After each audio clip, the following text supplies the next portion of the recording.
the state of California, like I previously mentioned, is that, like it or not, generally it sets a bit of the tone for the rest of the United States, not because everyone's going to follow more left-leaning Democratic policies in other states, think Texas or Florida. That's not generally going to happen. But when you see some of the executive actions, specifically that surrounded the pandemic, when the closures first went into place, when the stay-at-home orders first went into place, we saw a lot of other states start to follow suit, and that might have been maybe more left-leaning states, think of like in Illinois or New York, but still that had an impact, and because Newsom was at the forefront of that, we saw that transpire. So here you have a big implication. If he is retained in office, he still has the ability to get reelected in 2022 and pursue his long-term aspirations. But if Gavin Newsom gets recalled from office, this really clips him at the heels and prevents him from being able to make more progress long-term. Now, what you've seen him say, and Gavin Newsom has been pretty clear about this, is he says this is a Republican-backed recall. Now, there is some truth to the fact that the original individual who started the petition to get him recalled did have Republican leanings. Okay, so we will listen more to this guy that likes to go by Zach Beck. So we're going to listen to more of the Zach Beck show. But first, we have a lot of things that we need to talk about. We got a lot of things. We have Trotsky quotes. Let's get on the Trotsky quotes. Let's get to work. Okay, let's just get straight to work. So, Leon Trotsky is a Russian revolutionary. He was there with Lenin. He was there with Stalin. They're going to overthrow the Russian government. They're going to fight a bloody civil war. They're going to eventually be victorious. They're going to run Russia. But Lenin is going to die. Who poisoned Lenin? Was it Stalin? Probably that piece of shit Stalin, motherfucker. Stalin is going to stop the Nazis later on. But Trotsky, he was against Hitlerism way before Hitlerism was even a thing. I don't know if it's that far. But all this is because of, David Moore. David Moore is a Trotskyist. He is a person who believes in the philosophy of Leon Trotsky. He's running for governor in California. So he's a socialist equality party guy. He believes in a dictatorship of the proletariat. So David Moore wants to be your dictator, California. David Moore would be a great dictator of the proletariat. He's a man amongst men. That's who Leon Trotsky was, and that's who David Moore is. David Moore is the vanguard of the rainbow working class left. He's the man, the myth, the legend. If you believe in a progressive agenda, they're blaming, the loss on but if you actually truly believe in an actual true blue progressive agenda, my God, you, the people, actually need to vote for a progressive agenda. Then you would expect it, right? So you got to vote for David Moore, vote for the progressive agenda, then expect it. Ron Placone, he expects to give his vote to Gavin Newsom right now before we get anything, in hopes that we'll actually see universal health care in the next year. It won't happen. You have to get the floor vote right now. Right now on universal health care, fuck them. If you don't get the floor vote on universal health care right now, California, then fuck Gavin Newsom. Yes, recall that rat bastard motherfucker. Yes, and vote David Moore, the Trotsky. You have to. The Trotsky is that's the only candidate you got. It's the only way forward. And this is a wake-up call for Democratic politicians all across the country. Joe Biden, you better fucking wake the fuck up. You better deliver. You better have a bold progressive agenda or go fuck yourselves. You strike the iron when it's hot. You use your power at the ballot box. You push crap, right-wing Democrats leftward by voting for more progressive candidates. You don't wait until after the election. You don't vote for the crap right-wing Democrats, right now, in hopes that you'll call and harass them and protest them, and that's how you'll push them leftward, or are you actually going to literally push them leftward? Because it hasn't worked with Joe Biden. What fucking whores? Democrats, the voters of Democrats are such whores. You're going to give all of yourself in hopes that they'll care about you just a little bit. If you're working class, you got to stop it. You got to make them care first. Then give them you. They are not you. They're wicked. You are good. So that's why when you come across a David Moore, a Trotskyist, you got to hold on to a David Moore. David Moore, he is of the working class, and he's smart when it comes to working class issues. You know what a Trotskyist believes? A Trotskyist A person who believes in Trotsky hates Stalin, which, fuck Stalin, his gulags, and he was an authoritarian. I mean, my God, he was a fucking Hitler for 40 fucking years. What was communistic about Stalin? How he had gulags and collective farms and killed 40 million goddamn Russians? Hey, Stalin, you killed more Russians. Who killed more Russians, Hitler or Stalin? They're about even, aren't they? So Trotskyists, they don't like Stalin. They don't like Stalinism. They don't like what he did to communism. They don't like what he did to socialism and Marxism. So Trotsky, he's a Lenin Marxist. He's a Bolshevik, a Lenin Marxist, a Bolshevik, Lenin Marxist like Jackson Hinkle. And he's opposed to authoritarianism. He's opposed to Hitlerism. He's an Orthodox revolutionary Marxist. Many times they follow Rosa Luxemburg, Marx, Engels, and Lenin. So Leon Trotsky is an Orthodox revolutionary Lenin Marxist, a Bolshevik, who's opposed to authoritarianism and hates Stalin. So the big three things, Trotskyism, they believe in international socialism. You got to get the leading countries of the world to become socialist. Then the revolution is permanent. And then number 3, fuck Stalin. Fuck Joseph Stalin. Fuck that motherfucker, which is pretty easy. So here we go. Just a bunch of, this is all, Leon Trotsky, non-stop Leon Trotsky. On the U.S. Civil War, 1861 to 1865. Let us now turn to the revolution which took place in the second half of the 19th century in the country of democracy. In the United States of North America, although the question was not the abolition of property altogether, but only of the abolition of property in Negroes, nevertheless, the institutions of democracy proved absolutely powerless to decide the argument in a peaceful way. The southern states defeated at the presidential elections in 1860 decided by all possible means to regain the influence they had hitherto exerted in the question of slave owning, and uttering, as was right, the proper sounding words about freedom and independence, rose in a slave owners' insurrection. Hence, inevitably followed all the later consequences of Civil War. At the very beginning of the struggle, the military government in Baltimore imprisoned in Fort McHenry a few citizens, sympathizers with the slaveholding South in spite of habeas corpus. The question of the lawfulness or the unlawfulness of such action became the object of fierce disputes between the so-called high authorities. The judge of the Supreme Court decided that the president had neither the right to arrest the operation of habeas corpus nor to give the plenipotentiary powers to that end to the military authorities. The people, in the shape of the most democratic elements, were in favor of extreme measures. The Republican Party had a decided majority in the North, and persons suspected of secessionism, i.e. of sympathizing with the rebellious southern states, were subjected to violence. In some northern towns, and even in the states of New England, famous for their order, the people frequently burst into the offices of newspapers which supported the revolting slave owners and smashed their printing presses. It occasionally happened that reactionary publishers were smeared with tar, decorated with feathers, and carried in such array through the public squares until they swore an oath of loyalty to the Union. The personality of a planter smeared in tar bore little resemblance to the end in itself, so that the categorical imperative of Kautsky suffered in the Civil War of the States a considerable blow. You may not be interested in strategy, but strategy is interested in you. Revolutions are always verbose. Learning carries within itself certain dangers because out of necessity one has to learn from one's enemies. There are no absolute rules of conduct either in peace or war. Everything depends on circumstances. The end may justify the means as long as there is something that justifies the end. In a serious struggle, there is no worse cruelty than to be magnanimous at an inopportune time.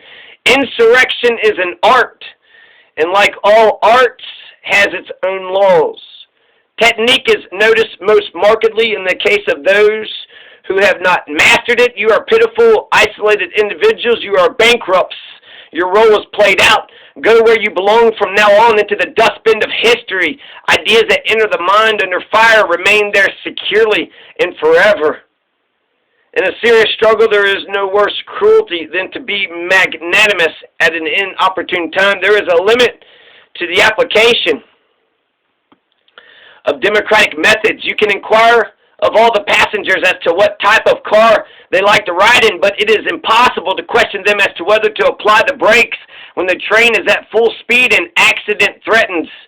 The historic ascent of humanity taken as a whole may be summarized as a succession of victories of consciousness over blind forces in nature and society and man himself.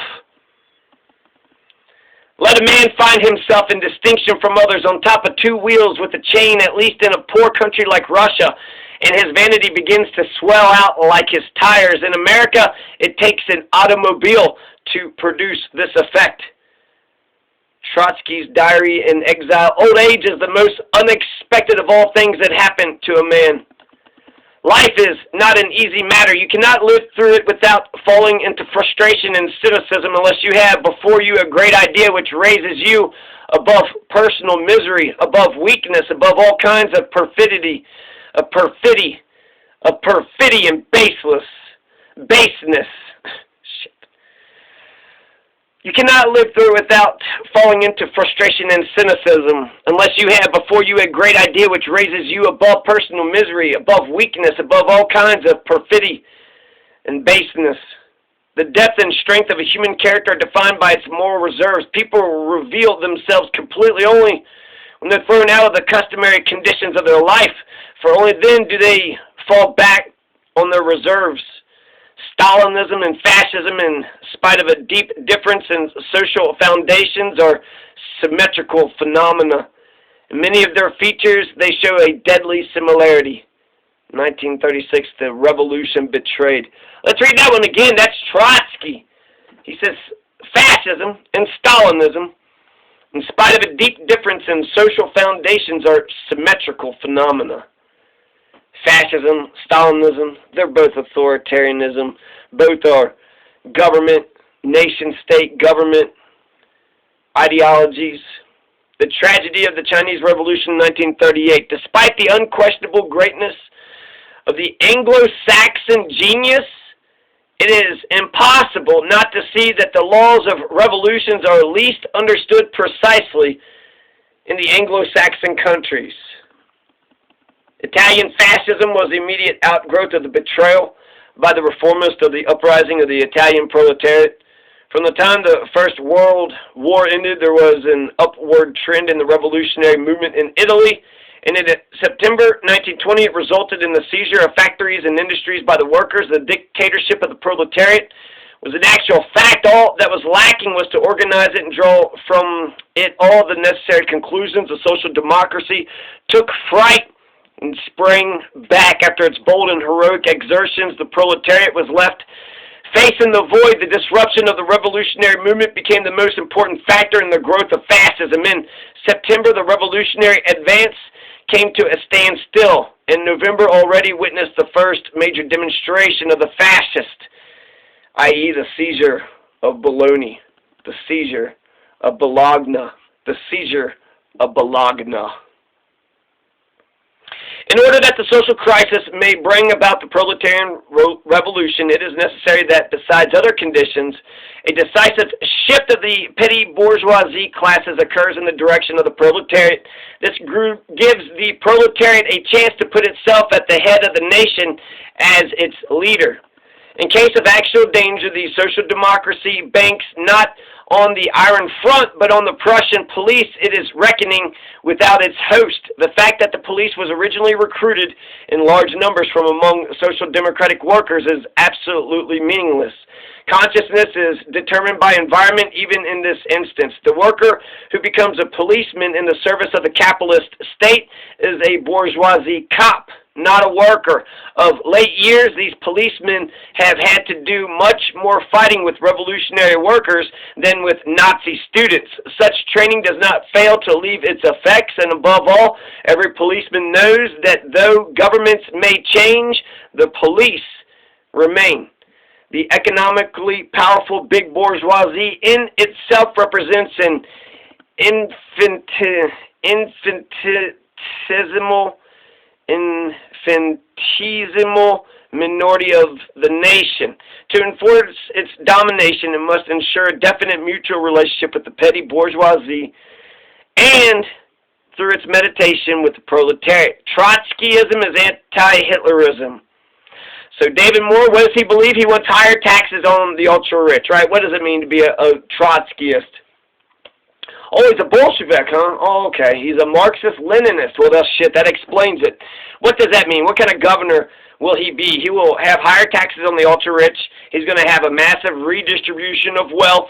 He opposes fascism. He opposes dictatorship, which is interesting because the whole idea of a communist is to be a dictator of the proletariat. So I wonder how he will work out those contradictions. The fascistic insurrection on January 6th, he was very much opposed, blames Kevin McCarthy. He says we need more modern micro-irrigation systems. 80% of all the water that's being used in California is being used by the farmers. And he says that the farmers need to invest in modern micro-irrigation systems so they're not wasting so much water. David Moore also sees the housing as a human right. He's going to invest in public housing. There's 5 vacant houses in California for every single homeless person in the state. So he's going to put, first put all the homeless into the vacant houses, and then second, he's going to do Finland's model of housing first. So he's going to do the Finland model, the housing first approach, where actually both of them are housing first, but one is pushing them into vacant houses and the other one is building them brand new houses. So extend the eviction moratorium until the pandemic is contained. Socialist Equality Party, he's going to use the 5-to-1 ratio empty houses for the homeless, Finland model, extend the eviction moratorium, higher taxes, massive redistribution of wealth, oppose fascism. I think there's a couple more things that I feel like I didn't write down, but I'm, consolidating. I'm doing the best. Come on. But anyways, I think David Moore, when it comes to capitalism versus communism, he's like the most pure communist. So in terms of who is the, when I give the purity test to all of them when it comes to their economic ideals for the working class, the Trotsky fucking kicks ass. David Moore, he kicks ass. There's nobody that loves the working class people of California more than David Moore. He's sitting there talking about the Frito-Lay workers in Kansas. The Frito-Lay workers in Kansas? I didn't know all these, labor struggles were even happening. Volvo auto workers in Virginia, Frito-Lay workers in Kansas, mine workers in Alabama, teachers, healthcare workers throughout the country. Workers are beginning to fight back. That's David Moore. David Moore recognizes the auto workers, the Volvo auto workers in Virginia, the Frito-Lay workers in Kansas, the mine workers in Alabama. And fucking incredible. Incredible. Who the hell recognizes any working class people whatsoever? So when you have, you got a 3-point shot, when you have really any time, you need a Tom Brady, right? When you need a touchdown, you get a Tom Brady, you throw it to Jerry Rice. When you need a 3-point shot or a dunk or some points, you give it to Jordan. And so what should California do when it comes to the recall election? They got to give it to the Trotsky. You got to give it to the working class man who understands working class issues. Yeah, please, that's not only, Ryan Grimm, I once said he's the appetizer, entree, and dessert because he's intelligent, progressive, and he knows the rules of Congress. But when it comes to the Trotsky, when it comes to David Moore is an everlasting cornucopia, a veritable Garden of Eden, a golden corral for all time. You want somebody to come in and smash capitalism. You want somebody that will guarantee, will 100% get you universal health care, will make sure that the homeless people have a place to live. Then you would elect David Moore, California, and that's exactly what you'll get, an eternal golden corral. So David Moore is fantastic. There's some Trotsky quotes, and I guess that rounds that chapter of my life up. And that rounds that chapter of my life up. So he says he's opposed to dictatorship and fascism, so how's he going to stop himself from being, because you want an effective governor. So if David Moore did get elected, I want you to be a dictator for the proletariat. That's what I would fucking expect. I mean, what does Trotsky say? Does he say something different? Because Trotsky is a fucking Leninist. That's what Lenin did, right? Marxist. Marxist says, you know, international socialism, permanent revolution. But we all can agree that Stalin's an asshole, right? Fucking, what, 40 million? How many people did Stalin kill? I guess I'll come back to that. But there you go, Trotsky quotes.